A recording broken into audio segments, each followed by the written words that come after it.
Hey everybody, and welcome to a new series. I decided I was going to go back and look at all of my solo releases and albums I put out over the year and kind of document what I did, how I did it, and some of the equipment I used, and why I did it. So without further ado, let's get started. So when I lived in Arizona, I recorded a bunch of albums. I built a home studio, but before I moved, I had a Fostech 4-track that I used to record demos on.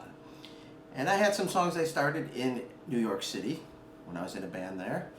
And then I moved to Arizona and, kind of finished them up. And that kind of got the ball rolling because that kind of gave me an itch. But with a 4-track, it's kind of limited. So the first thing I ever did, and I basically gave this to friends, was this one called 4-track Demos from New York to Arizona.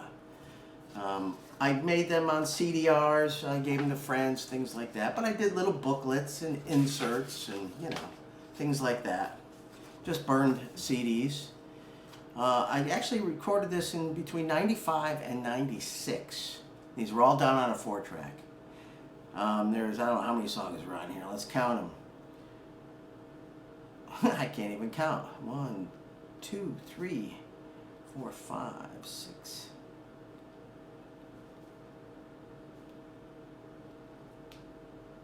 So 13, 14 songs, so that's crazy anyhow. Sorry about that, I'm not that prepared, but I'm looking at a lot of this stuff for the first time. So this is something I needed to do, and then inside the book I actually wrote something so that when my friends got it, and I'll read that to you now. So this collection of songs are from a period in my life when I didn't know what lied ahead, in life or music. I still had some of my old feelings running through my veins, but I also wanted to try writing something different. The blues always struck a nerve, so I went with it. Not pure blues, but rock blues. Some of these songs were born in New York City, but grew up in Arizona. They may not be the best, but that doesn't matter. Some are still heavy, have a hint of the blues. Take these songs for what they're worth. 4-track demos. That's it, nothing more, nothing less. So if you close your eyes and listen, you might be able to feel what I felt when I left New York for Arizona. Also what I felt when I arrived.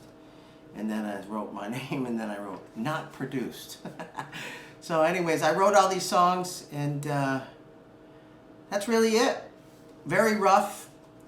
And if any of my friends actually have this, you have something that's very rare. So this one's going to be short, obviously, because there wasn't a whole lot to talk about there, because I don't have a lot of notes. But with a 4-track cassette Fostechs, which I still have somewhere.